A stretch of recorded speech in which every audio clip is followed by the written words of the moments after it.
without income for months and years. Now, this motion to recommit adds $9.2 million to hire 94 additional VA claims processors.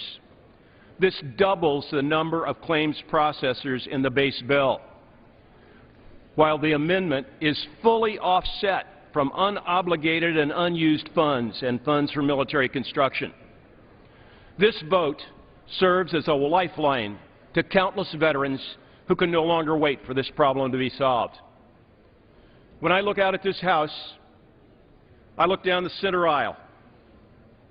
I look at the right side and see my colleagues, my friends in the party of Dwight David Eisenhower. I see the party of Teddy Roosevelt. I see the party of Abraham Lincoln. When I look to the left side, I see my friends who represent the party of Harry S. Truman, the party of Franklin Delano Roosevelt, the party of Woodrow Wilson. Great wartime leaders all. Those great presidents knew the meaning of commitment to the troops that we sent to defend and protect our nation. Today, we stand in their shadows. We in Congress committed to send these brave men and women in harm's way for our country. Folks in the active duty service, in the Guard, and in the Reserve, they have served us honorably. They have served their commitment proudly.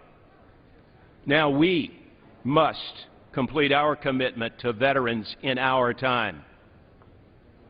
To paraphrase President Lincoln, many of the votes we cast here in Congress will be little noted nor long remembered. But the veterans up there in that gallery, veterans back in your district, veterans all across this nation will remember this vote. Their families will remember this vote. Today, we vote to fulfill the promise of a great nation to those who have served that great nation. This is a vote to serve them. Vote yes on this final amendment to help veterans get the benefits they have earned and they deserve. Vote yes on this motion to recommit. When I step down from this podium, I will walk up that center aisle, not to the right nor to the left, but up that center aisle and cast my vote yes for this amendment because it is for the veterans and for our great nation. Thank you. I yield back. Gentleman yields back.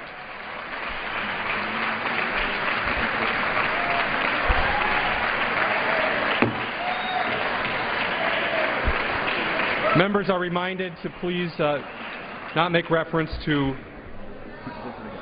occupants of the gallery. For what purpose does the gentleman from Texas seek recognition? Yeah. For what purpose does the person from... Mr. Speaker?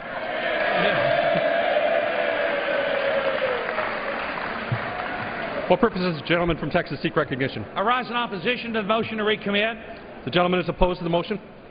I am opposed to the motion to recommit. The gentleman is recognized for 5 minutes. You know, our third highest priority in the Constitution is to provide for the common defense, and this bill, more than any other, has been done in a bipartisan way. This bill, more than any other, is vitally important to the peace of mind, to the quality of life of our men and women in uniform when they're on active duty, standing on the walls of Rome, defending our freedom and protecting us and putting themselves in harm's way, and the peace of mind and comfort of their families back in the United States and around the world where they're deployed, and when they become veterans and move into the veterans system. We have, in this subcommittee, more than any other in the House, been a bipartisan, arm in arm, doing everything in our power to help ensure that no man or woman wearing the uniform of the United States should ever worry for one moment about the quality of their life, about the quality of their health care.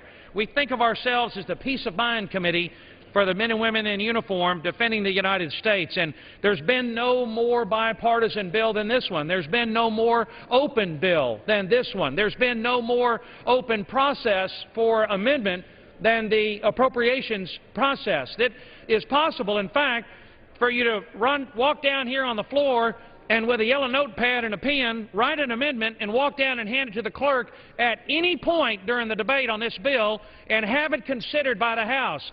Yet we got this amendment 3 minutes and 45 seconds before the debate began.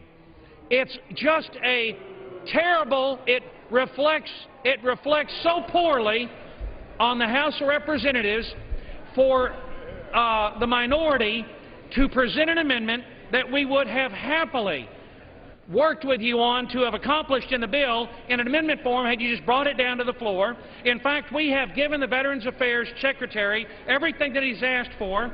The Veterans Administration has been given massive increases in funding to handle the claims backlog. In fact, Congressman Kingston of Georgia just offered an amendment which the House has approved, which will cut the salary of the senior leadership of the VA by 25% if they don't meet their own deadlines on reducing the backlog.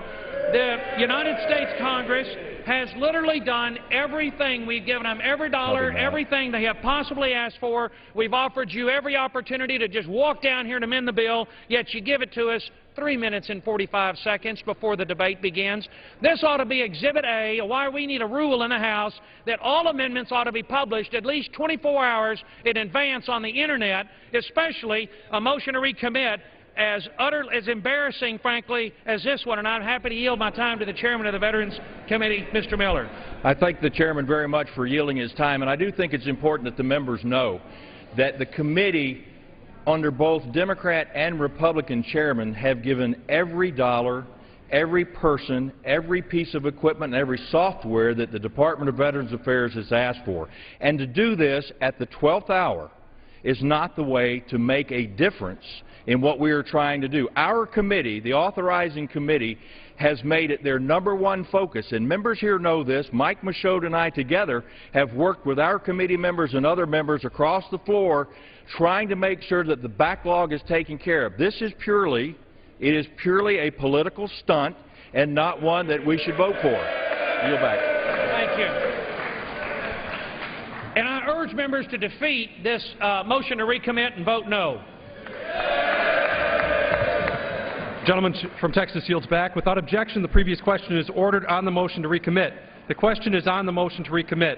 Those in favor, please say aye. Aye. Those opposed, please say no. No. The noes have it. The motion is not agreed to. Mr. Speaker, I ask for a record vote, please. A recorded vote is requested. Those favoring a recorded vote will rise. A sufficient number having risen, a recorded vote is ordered. Members will record their votes by electronic device. Pursuant to Clause 8 and Clause 9 of Rule 20, this 5-minute vote on the motion to recommit will be followed by a 5-minute vote on passage of the bill. This is a 5-minute vote.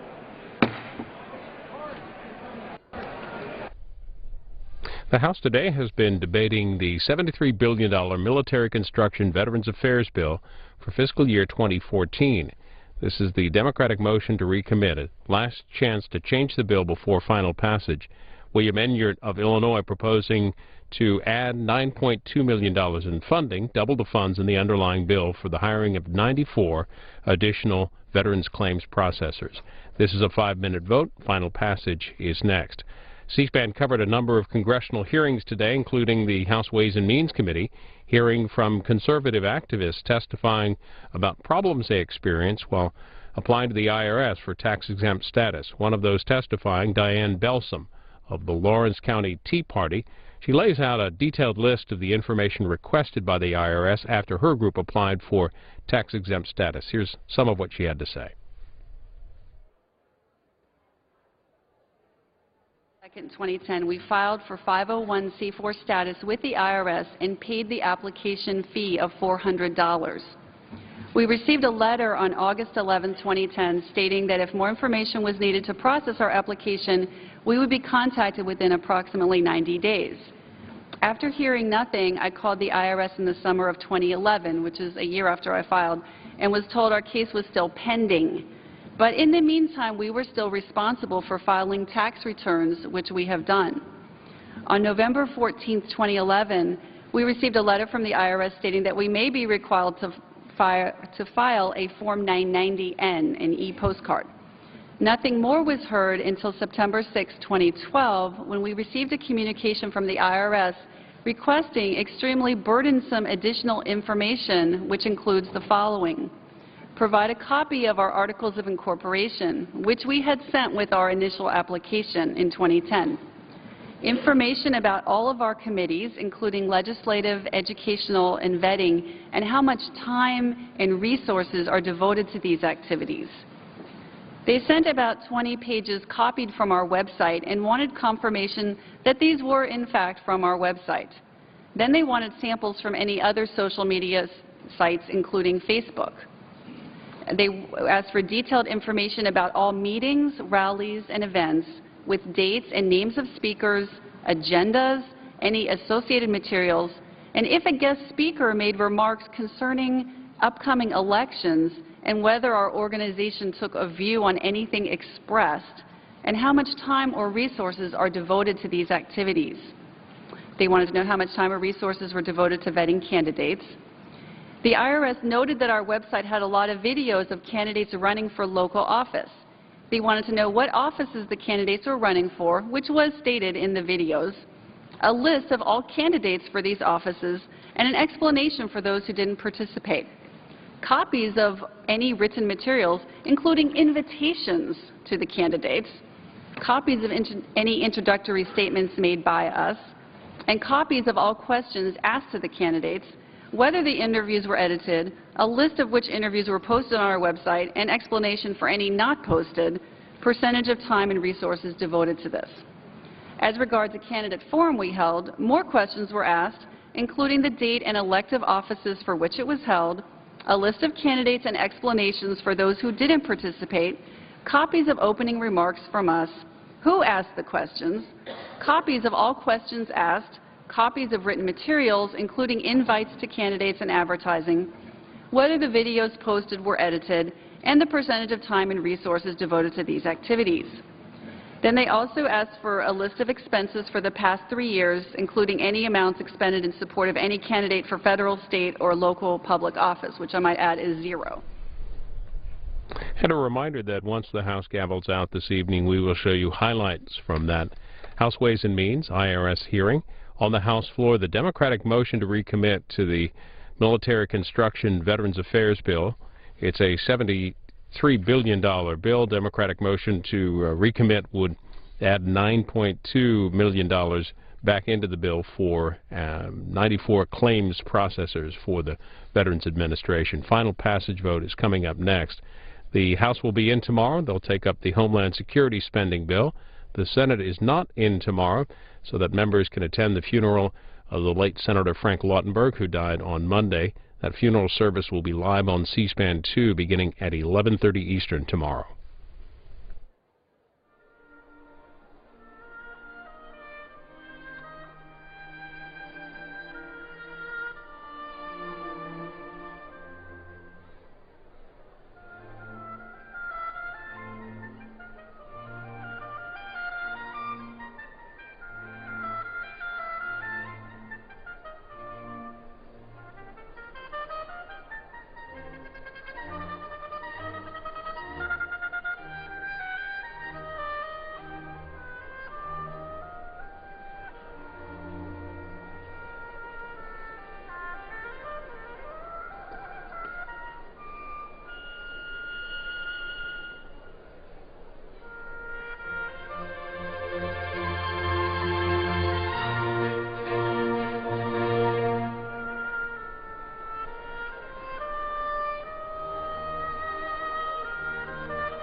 On this vote, the yeas are 198, the nays are 227.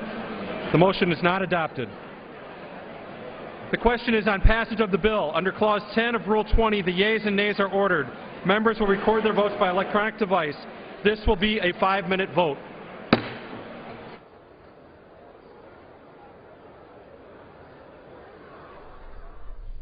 And the House moves on to the final passage vote on the first fiscal year 2014 spending bill they've considered, the $73 billion Military Construction Veterans Affairs Bill.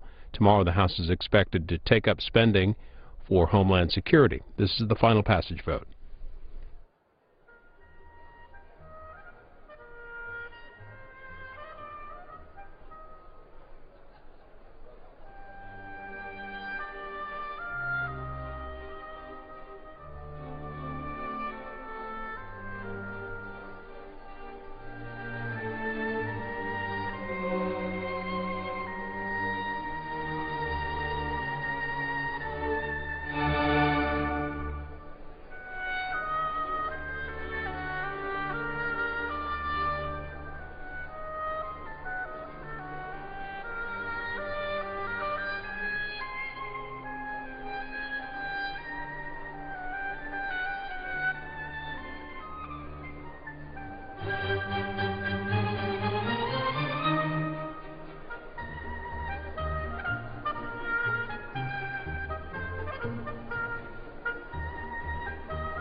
The yeas are 421. The nays are 4, with 0 answering present.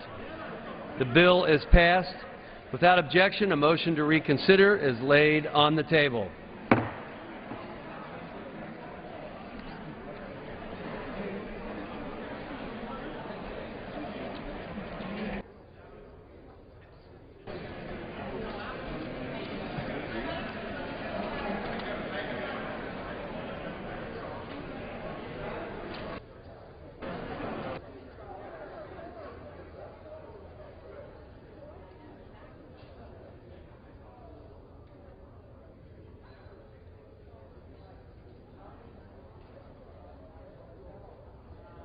Ready?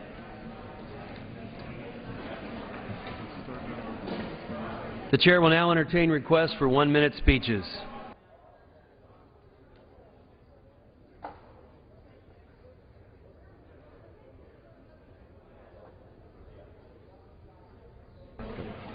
For what purpose does the gentleman from New York seek recognition?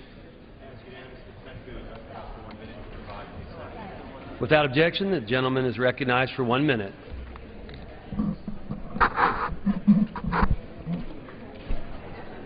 Thank you, Mr. Speaker. As hurricane season begins this week, there is no better time for Congress to refocus its efforts on better protecting our coastline communities and the more than 123 million people that live in them from extreme weather events. In the wake of hurricanes like Katrina, Rita, and Sandy, and Irene, which took lives and destroyed property in my district, extreme weather preparedness should be an issue that both Democrats and Republicans support now more than ever. Since 2011, extreme weather episodes have cost $188 billion in property destruction, business closures, and crop damages. Even worse, these storms have taken the lives of 1,107 Americans. There is ample evidence to believe that this trend of increased extreme weather, which has grown exponentially since 2000, will only continue to get worse. Just today, we heard about the widest tornado recorded in United States history at 2.6 miles wide and winds of 296 miles per hour. We need to ask ourselves, do we address the climate change problem now, or do we continue to ignore future threats, making preventable disasters more and more costly with each passing year of inaction? As a co-chair of the Sustainable Energy and Environment Coalition in the House of Representatives, I suggest we act now.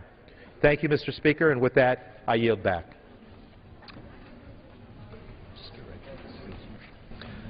Under the Speaker's announced policy of January 3, 2013, the gentleman from California, Mr. Garamendi, is recognized for 60 minutes as the designee of the Minority Leader.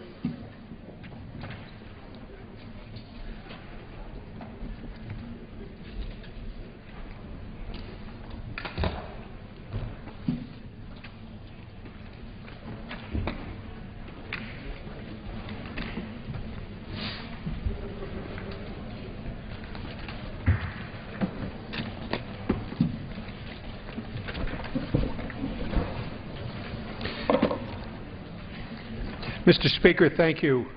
Tonight we want to talk about jobs in America. We want to talk about how we can rebuild the great American manufacturing sector, and we also want to spend some time talking about a very special part of the American economy, and that is the infrastructure upon which that economy can grow and prosper. So there are many pieces to this puzzle about rebuilding the economic strength of this nation. And much of it comes down to what we like to call the Make It in America agenda. It's an agenda to rebuild the great manufacturing sector of this nation. That's where the middle class found its strength. That's where the middle class grew following World War II. Unfortunately, in the last 15 years or so, we've seen a decline from some 20 million Americans in manufacturing down to perhaps 11 million. In recent months, we've seen a resurgence, in part due to some changes in law that we've put in place here that end tax breaks that American corporations received when they sent jobs overseas. Really foolish tax breaks. We ended many of those. We have a few more to go. What we want to do is to give manufacturers, American corporations and others who want to onshore, bring jobs back to America, we want to give them a tax break. So the Make It America agenda is about rebuilding that great American manufacturing base. Many different parts to it. Part of it is the infrastructure system. I was talking to one of my friends from the Connecticut area just a few moments ago, and he said, listen, I can't be with you tonight, but what I want you to say is we had a terrible Amtrak train wreck in Connecticut just a week ago, and we think it may have been to bad track. That's the infrastructure, folks. We really need to build that train system here in America, the infrastructure for it. I'm going to put up one more sign here before I call upon my friend from New York. Here it is.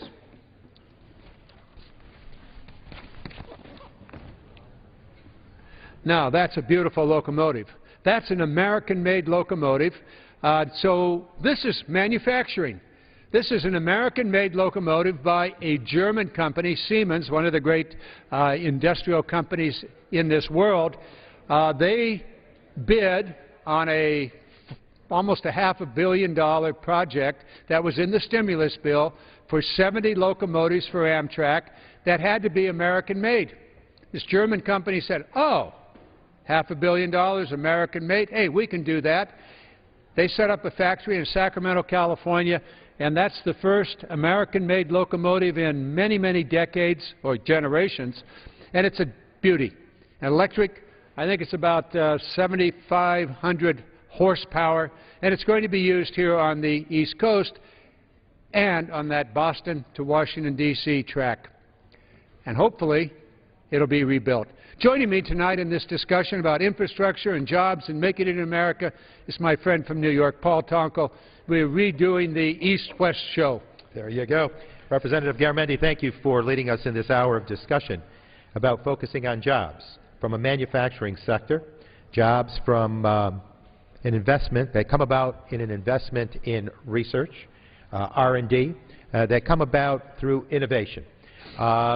We've talked about this many times on this floor, that we come from districts that have that keen sense of vision about how to do it smarter, which can be that difference in the competitive edge that our businesses require in an international marketplace.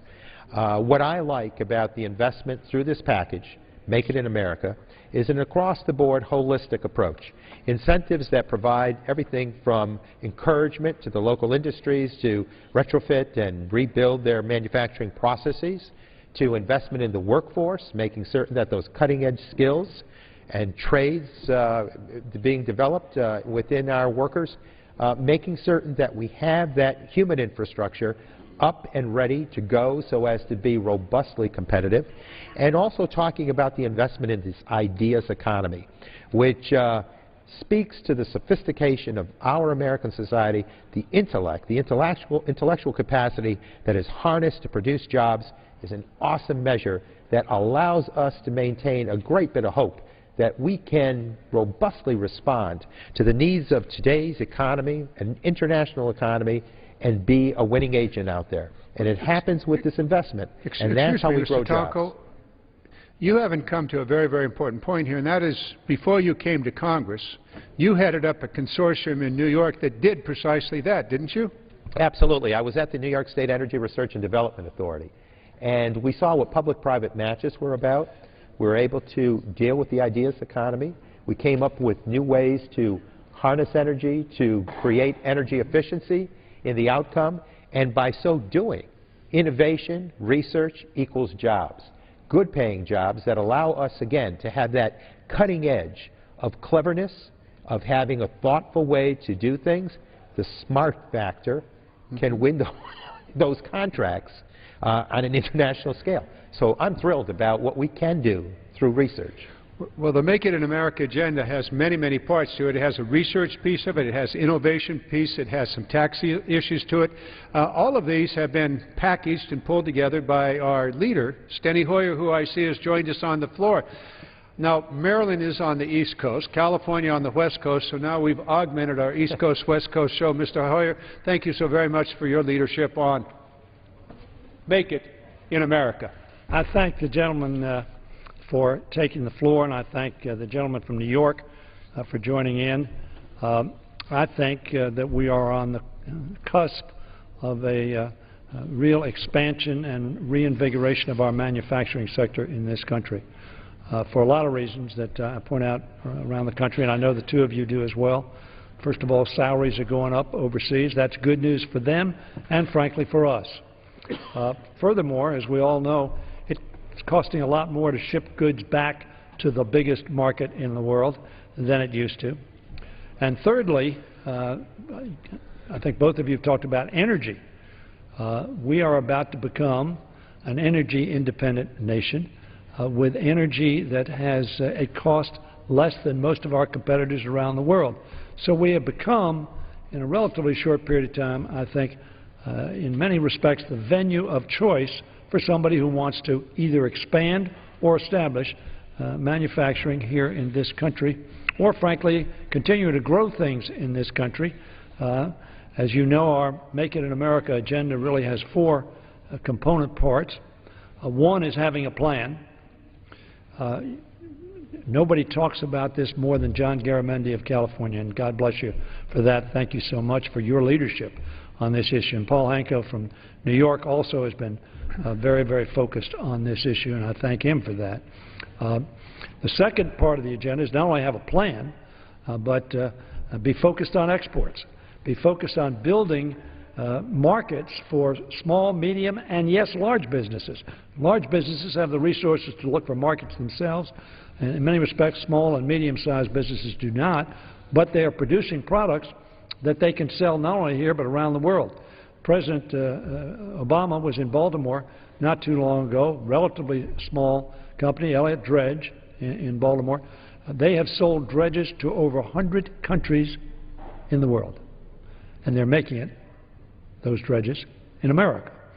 The third part is to encourage bringing jobs home, not sending them overseas. It makes no sense to have a tax policy that gives benefits to people who are sending jobs overseas while we have millions of Americans who can't find jobs. So what we want to do is incentivize bringing jobs home by giving a tax break for not only bringing jobs home but creating jobs here in America. And lastly, you both referenced this, we need to make sure that we have a 21st century workforce. And as a result, we need to invest, as the gentleman from New York just said, I'm just repeating his words, but I use them all the time as well, we need to invest in education, innovation, and infrastructure. That's what helps you grow American manufacturing jobs. And Americans, when they're polled, over 85% of them say, if America is going to be the kind of country we want it to be, it will be because we make things here in the United States of America. And the Made in America label is seen all over the world. And in fact, of course, the Made in America label is a very popular label all over the world. So I want to thank the gentleman from California, Mr. Garamendi, gentleman from New York, for their leadership and their focus on what is critical if the next generation of Americans is going to make it, that we provide the kinds of jobs and opportunity, as well as education and investment in innovation, that they need to continue to live in the most successful economic country on the face of the earth. And I yield back my time. Thank the gentleman for his leadership. Mr. Hoyer, thank you so very much. As I've heard you say over and over again, America will make it when we make it in America. Amen. Thank you. Thank you very much for joining us. Mr. Tonko, education, innovation, infrastructure. Absolutely. Those are keys. There are a couple of other keys, as Mr. Hoyer was saying. Part of it is our tax policy, the policies that come out of this building. And we can really do the kind of things, laws that really make a difference. One of this, I put up that picture of that new Amtrak locomotive. It was a law, the Stimulus Act, that allowed the men and women in Sacramento, some 200 of them, plus another 70 companies that are the supply train that supply the various parts to this locomotive, to have a job. And what happened in the stimulus bill was, okay, we're going to spend $500 million for 70 locomotives for Amtrak, but, another sentence, they must be American-made, using American taxpayer money to buy American-made equipment. And so we now have this manufacturing plant in Sacramento. We now have men and women employed, not only in Sacramento, but around the nation, making the various parts for this most advanced locomotive. So it's public policy. I have a bill in that does that. It requires that if we're going to build the infrastructure, locomotives, buses, trains, roads, bridges, and use American taxpayer money, then we must be buying American-made products. Pretty simple stuff. It's the Buy America, and it creates jobs in America. I know you have several pieces of legislation that you're sponsoring and supporting. You may want to bring those up. We'll talk about them for a few moments. Sure. The wordsmithing that you talk about is so critical. The addition of language that clarifies or specifically states, made in America as an outcome is very critical to the legislation. And two things were happening. The wordsmithing didn't happen as tenderly as it should have for American workers, but there was also a disinvestment in manufacturing as a sector of our economy. And agriculture was ignored, manufacturing was ignored, service sector was paid attention to, and then more narrowly, financial services got great attention. But we know that story. Turn your back as governments say, go function as you choose, and created derivatives to avoid government overview and avoid the watchdog, and we saw trillions lost to American households because of that failure. Here, there's a conscious attempt to say, no, we're not going to pay to have you ship jobs offshore. Yes, we're going to pay to have you bring them back. Yes, we're going to invest in workers. Yes, we're going to invest in research to develop new processes.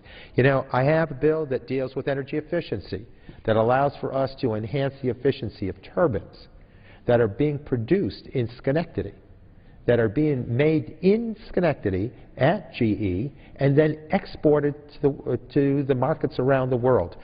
Routinely, I am showcasing manufacturing in my district so that the media, as a partner, can showcase what's happening right in our very neighborhoods, and that the story fully, complete, and told to everyone is that we're also exporting from Tech Valley, New York. That is so important for people to know. And we need to enhance that. We need to provide for the reinforcement, the underpinning of support through language in bills, resources that are attached to various appropriations bills, and putting a focus on American manufacturing. I saw what happened through an incubator program at RPI, Rensselaer Polytechnic Institute in my district, where a local manufacturer was able to revisit his process, his manufacturing process. They upgraded it, went to a community college in the district, Hudson Valley Community College, which trained the workers from this facility how to use this new automated piece. And now they've added workers who are specifically trained on this automated concept. They're winning contracts, and Kins Plastics in Schoharie, New York, in the upstate New York region, a rural county setting, by the way, is strengthened by all that investment. That's what it takes. It's a focus, laser-sharp focus on how to meet the various elements of the equation that will take us to a winning effort. And it's straightforward, it's thought out, it's not mindless.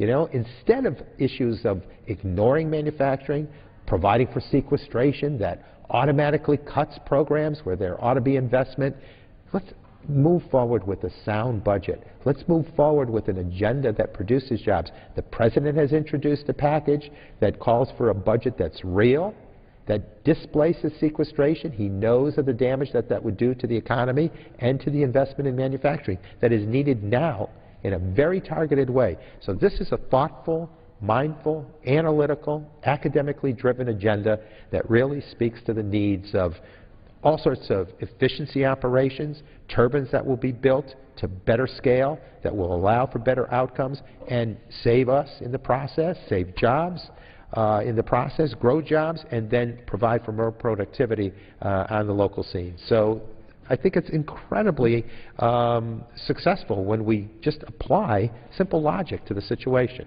Well, Mr. Tonko, I certainly agree about logic and the sometimes lack of logic, the sequestration, which is no sense, otherwise known as nonsense, but extraordinarily damaging. But you were talking about Rensselaer and the what came out of that. I'll give you an example in my own district, Davis, California, University of California, Davis. And here's where your discussion really meets the road. The engineering school did computerized programming for machine tools and doing some very advanced research on how to do that. One of the Japanese companies that manufacture machine tools, one of the most advanced machine tool manufacturers in the world, Moriseki, came over to the University of California, Davis, talked to the engineers and the students and the professors that were putting together this computerized system for machine tools and said, we want to be part of that. And so they began to use it and realized that what they needed to do was to be right next to the research so that they could constantly upgrade their machines. And they therefore came to Davis, California, built a factory, hired about 120 people now, and they're making the most advanced machine tools, computerized driven machine tools anywhere in the world, right in Davis, California. So we can see the connection between research, the adaptation of that research into the manufacturing process, and then the jobs. These are all middle-class jobs and above that are now available in Davis, California, and there are others that spin off from that, providing certain parts of it. So these are the keys. Now, here's where the nonsense comes in. If those are the keys to industrial growth and manufacturing and job growth, why is it that we have a budget that's going to be back on the floor tomorrow that actually cuts research, cuts the educational components, cuts the job training, the retraining that's necessary, and doesn't do anything to create jobs except reduce the federal support that has been critical in this nation's history? Why would we do that? I don't understand, but it's going to be back here. This is the Republican Ryan budget. They're going to play some games tomorrow, try to pretend that somehow it passed the Senate, when in fact we really need a budget conference committee so that we can sort out our differences, so we can lay the platform for future economic growth. But that's not what that budget does. It's exactly the opposite. It's an austerity budget, and it cuts those things that really do create economic growth. Unfortunate, but we have a different agenda, and we want that agenda of growth. We perhaps ought to shift our gears here a little bit and talk about the infrastructure component, which is integral to this. You mentioned it earlier. I know that in your area a year ago you had tremendous flooding, and so the infrastructure, the protection from that, you may want to pick that up, and I'll follow along. Sure. Even the the data compilation there and the research that's done with the weather patterns, putting together data that's compiled that are very compelling bits of information, allows us to grow back smarter. If we're just going to rebuild after the damages of these consequences of Mother Nature. It's global warming. Yeah, and we have to be real about this. We have to take into mind and heart the situations out there. And to just simply rebuild and ignore the facts. If there's increased precipitation over the last 20 years, markedly so, discernibly speaking to us, we need to move forward accordingly. And so there should be retrofits that are responding to the data. You don't rebuild a bridge to the same span and same height if the water volume is growing exponentially. We have combined heat and power situations that were impacted or survived the consequences of and disaster of Superstorm Sandy. Should we revisit how we rebuild some of the electric infrastructure? So there are calls here that challenge us, that require us to do it more wisely, to do it more effectively, and to do it with intelligent approaches that allow us to use the innovative approaches that are available. You know, I watch what's being designed here by so many of the startup industries that are taking into account climate change, taking into account the various elements that are impacting us, causing coastal areas on your coast, on my coast of this country, where people need to rebuild in a clever way, in a way that's sensitive to the demands of the system. And the threshold years out there by which we need to respond to climate change are quickly approaching us. Some suggest as early as 2017, others will stretch it to 2020. Regardless, that is around the corner. And the call to order here is to be sophisticated in the approach. Go forward, do it with science, do it with intellect, do it academically, so that we can grow jobs that are going to respond to the pressures out there that are bearing down upon us and are undeniable. Let's get the stuff done. You know, I just watch when recently I went to several graduations, college graduations in my district, and to see the technical strength walking across that stage, from doctorates to master's degree to bachelor's degrees. There is great talent being released out there. And let's put it to work so this nation can build upon that pioneer spirit that has always driven us. There's just such great opportunity here. And if you believe that all the products ever required by humankind have been conceived, prototyped, developed, manufactured, and sold, story's over. But we know better than that. Products are being developed as we speak. And the challenge to a sophisticated society such as ours is, okay, maybe some of those manufactured goods that you did a century ago are now replaced by some new, precision-oriented, heavy-duty, ideas reformulation that really allow us to be clever in the attempt. Well, the infrastructure system of this nation is the foundation for the economy. And any economic growth that we have has to be built on a solid infrastructure. The American Society of Civil Engineers rates the American infrastructure at a D. That's not good, and that's doggone bad, actually. You take a look at the other countries of the world, China and others, that are building first-class infrastructure, and you come to the United States and see that we're really not. We're way behind. You talked about the safety issue. I have miles and miles, probably well over 1,100 miles of levees in my district that are flood protection, and they're decades old. They need to be upgraded. So just in terms of the communities being safe, for example, Natomas in Sacramento, which a district, an area that I share with Congresswoman Matsui, it is one of the riskiest places in America for flooding, right behind New Orleans. We need to upgrade those levees so that that community can, A, be safe, and B, grow. We know that other areas in my district have the same problem, yet at the same time, the sequestration, to go back to that nonsense, removes $250 million of levee improvements from the Army Corps of Engineers budget. So projects are going to be delayed. We're going to have another winter.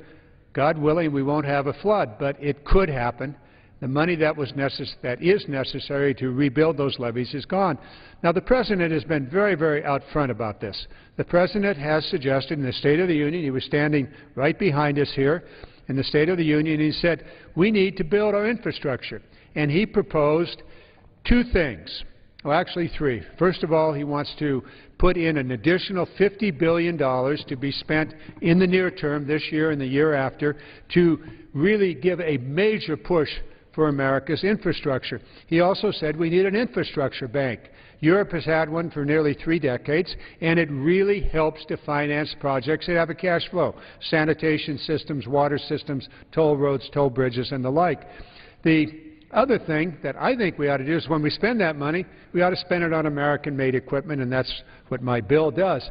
The other part of this is that we really need to address the infrastructure issue with a very robust program. I'm going to take this for just a second. For every dollar that we invest in infrastructure, there is a boost to the economy of $1.57. So that by investing in the infrastructure, we actually grow the economy more than a one-on-one basis. It's 1.57 for every dollar that we invest. And so you set this kind of economic growth going on, and you've built the foundation for the future. That's what we ought to be doing. So I ask my Republican colleagues here, pay attention. Forget about whether it's President Obama or President whomever. Infrastructure is really, really important. Take up what the President has suggested. Call it a Republican suggestion. Boost the infrastructure spending in this nation. Put the men and women who build America's foundation, put them back to work so that we have a foundation for economic growth and for safety. Let's realize that we had a train wreck in Connecticut. Was it caused by a bad track situation? Possibly. We had a bridge collapse in Washington State. We know that that was an infrastructure maintenance problem. We have potholes. We know that the economy of this nation has slowed down because of traffic jams, insufficient capacity on our highways, and we know that we have insufficient transit systems. And in New York, you need to rebuild, as you just discussed, from Superstorm Sandy. Absolutely. And, you know, when you talk about roads and bridges, the district that I represent, in fact, my home county of Montgomery County, New York, was host to a terrible bridge collapse. We celebrated in 2012, the 25th, we commemorated, more appropriately stated, the 25th anniversary of the collapse of a thruway bridge that took several lives. That was a stark reminder 25 years ago, 26 years ago. We have only accumulated more concern for deficiency. So it's roads and bridges, it's rail, as you made mention, but it's also telecommunications, it's utilities. You look at a system that was engineered to be a monopoly, serving regions of energy needs for people, and then with deregulation came the wheeling of electrons from region to region, state to state, nation to nation. Canada wheeling in electrons to New York State. We need to upgrade the system. The interconnection devices need to be upgraded. There's new technology. You get more efficiency, less line loss. These are the things that are smart. And we're asking with this package that we've talked about here tonight, let's be smart. Let's respect the hard-earned tax dollars that are under our stewardship. And beyond that, it was August of '03 when I was serving in state government in New York, when we had a major collapse of the system that was driven by transmission. And an outage in Ohio triggered a collapse into New York so that Ohio put out the lights on Broadway in New York City. And this was long-term in its consequences. And great economic loss, great challenge to us. And you know, in the midst of Homeland Security, anti-terrorist sentiment, here you had a glaring, a gaping vulnerability to terrorist minds. To see that weakness, we need to invest in the infrastructure. So a bank bill, an infrastructure bank bill, you're absolutely right, is a tremendously strong, powerful way to leverage public-private sector matches to extend the opportunity, to grow the opportunities to make investments in all sorts of infrastructure. You know, I live in one of the oldest sections of the country. Our water sewer systems are antiquated. Our utility sectors are very, very old. The upgrades that are required, the technology that can be invested, the cutting-edge improvements that are part and parcel to that solution, these are incredible opportunities for us to strengthen the outcome for businesses. We have businesses coming into upstate New York that, in one case, Global Foundries represents some of the greatest job growth in the world for chip manufacturing. Are they energy intensive? You better believe they are. Do we need state-of-the-art hookup? Do we need reliability, predictability in that capacity that's delivered? Absolutely. So, you know, we know what the needs of business happen to be. We know how best to respond to that. We do it through clever, public, progressive policy that enables us to see the worthiness of investment. You know, belt tightening, we've talked about this before. Waste, inefficiency, fraud, outmoded programs, undone. We belt tighten. But that is cut where you can so that you invest where you must. And that mantra should guide us. Cut where you can so you invest where you must, and the infrastructure requires our response. You need to move freight, you need to move workers, you need to have safety addressed, public safety addressed. I saw the consequences. I saw the deaths that came from the tragic collapse of a thruway bridge in upstate New York 26 years ago. That should not be repeated. That sort of tragedy should be avoided at any with any clever cost being assumed. And here we're asking simply to put people to work. This is not just spending money. It's investing in workers that will make for a stronger outcome, and it provides for state-of-the-art opportunities. And that's what the business partnership is with this country. You know, if you're going to sit there and say we're just going to cut our way to prosperity, cut our way to deficit reduction, cut our way to job growth, it's not going to happen that way. No, it certainly won't. You've been talking about bridge collapses, the bridge that collapsed in the Twin Cities, Minnesota and Wisconsin, lives lost. We're continuing to see the infrastructure, bridges and others, unable to really carry the modern loads that are there, rusting, falling down. We need to really address that. You did raise an essential point about the electric grid, the power infrastructure, the electric power infrastructure of this nation. Critically important, need to make the investments there. And we're also making, Mr. Hoyer talked about the energy independence that we're moving towards in the United States.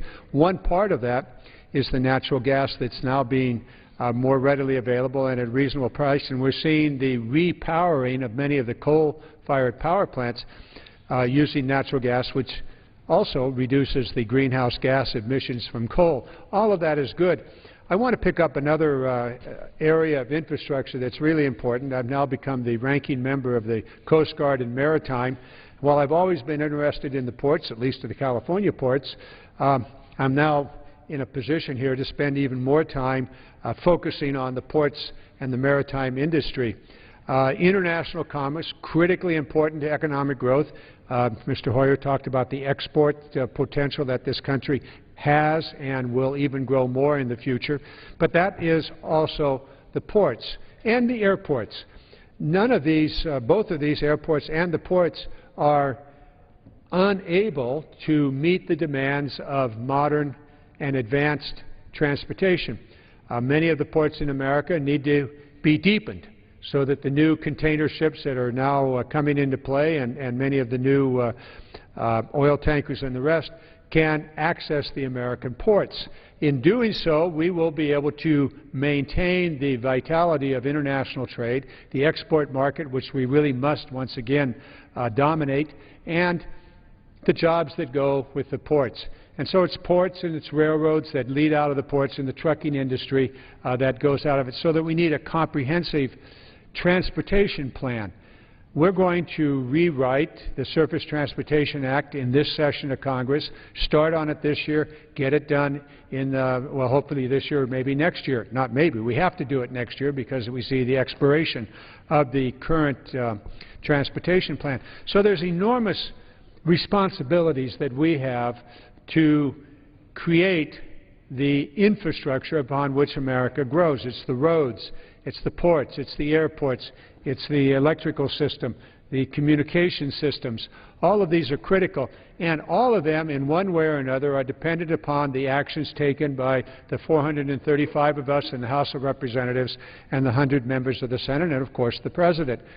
Bear in mind that the President has presented to the Congress a very robust infrastructure plan that takes into account all of the elements that we've discussed here tonight. Very, very little of that has actually been taken up in any committee hearing, and what we have seen pass the House thus far is not the kind of robust investment that's needed for infrastructure, but quite the opposite, a disinvestment through such things as the sequestration, the Ryan budget, which will be back on the floor again in the next day or so. These are not the way you grow the economy. These are austerity programs that actually reduce the investments that we need for the foundation of America's economic growth. Education, research, infrastructure investment, modern manufacturing. These are the keys and we have to do it. Mr. Tonko, we've run through most of our time. If you'd like to take a wrap, and then I'll take a wrap and we'll call it a night. Well, you know, you talk about the challenges that we have out there. You've listed what I think is a very aggressive agenda, but a doable agenda. And I think to reinforce the doability of it, the acceptability of it, perhaps we just need to recall some of our most golden moments in American history. When we were challenged, when there was a need to respond with boldness, with vision, with courage, we did it. My district is the donor area in a large way to the Erie Canal system. You talk about ports. It grew a port out of a little town called New York. It was that port of entry that then allowed for the shipping of goods up the Hudson, into the Mohawk, into the Erie Canal system. A system that was brought about under tough times. You know, the proponent of the canal said, look, we're going to do this. It's a tough time, but let's invest. And did that prove successful? You better believe it. It sparked a westward movement, an industrial revolution, gave birth to a necklace of communities dubbed Milltowns, became the epicenters of invention and innovation. Powerful. When President Roosevelt, Franklin Roosevelt, led this nation out of its worst economic crunch, it was about investing in America, putting people to work, developing projects that were essential to our hopeful tomorrow. It put a lot of people to work. It pulled us out of the doldrums of the Depression and allowed us to rise from the situation and provide again hope for this nation. President Eisenhower, understanding that in some tough times we needed to develop an interstate system for our highway networks, because again it was transporting and shipping of goods, and we needed to modernize and advance what was best for America. And that golden moment of our history should speak to us. And certainly President Kennedy, picking up on that Sputnik moment when we dusted off our backside and said never again, he called us together as a nation. A rather youthful president saying, we're going to win this global race on space. We're going to do it because with passionate resolve, we're going to say yes to the investments required so as to stake that American flag as the first flag onto the surface of the moon, winning that race, that global race on space. And we did it because we invested, and we believed, and we resolved with passion, and worked together as a nation. So let's take inspiration from those golden moments, an Erie Canal, an FDR come back with the Workers' Corps and the building of an infrastructure, highway infrastructure, and a winning a global race on space. Let's let that speak to it, speak to us as a nation. Let us move forward with the passion and the resolve and say, invest in the clean energy, science and tech, innovation economy. We know we can win this. But if we sit there complacently and don't allow for the investment in our workforce, deny the potential of this nation, that is not leadership. That is not leadership. We will then be passed by other nations. We have the intellect that can be harnessed here to grow the sophisticated products, to deal with the precision orientation of manufacturing today, to provide for advanced manufacturing, to come up with clever batteries as a linchpin to the energy revolution, and the list goes on and on and on. Leadership from this chamber can make a difference, and a sound budget, an honest budget, one that invests in America, is what we require right now.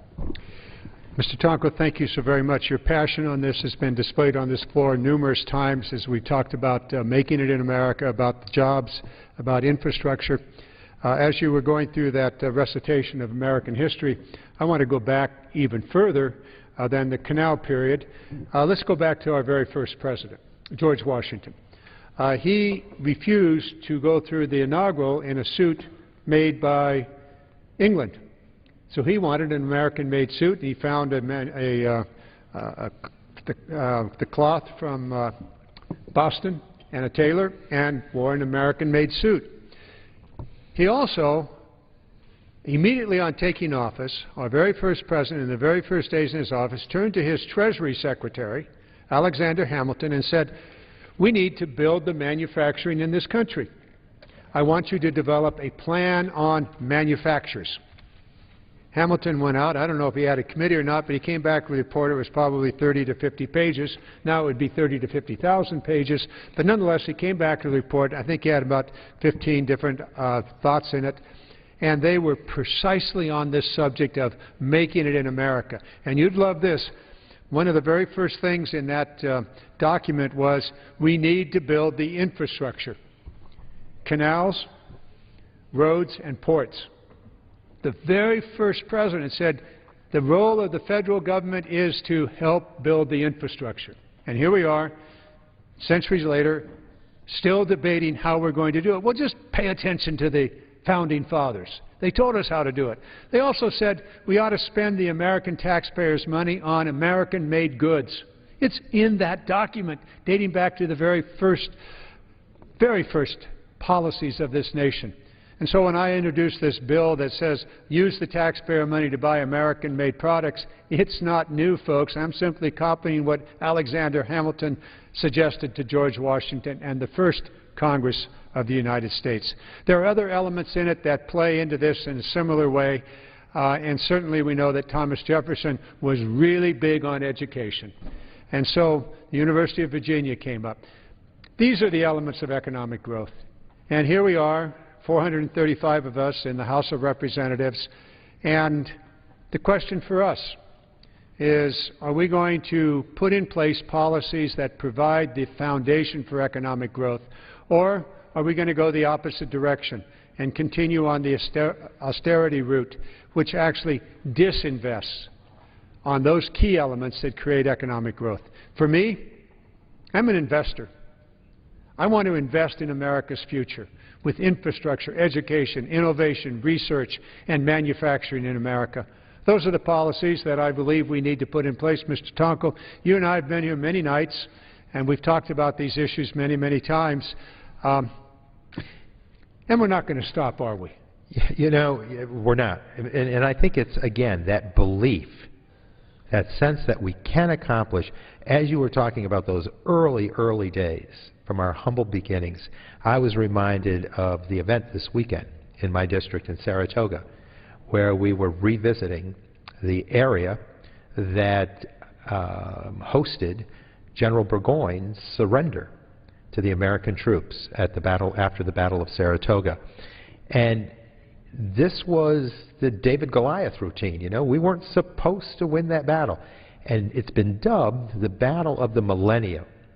And that it was more than a national battle. It made a statement around the world that this mighty force came up against insurmountable odds and won.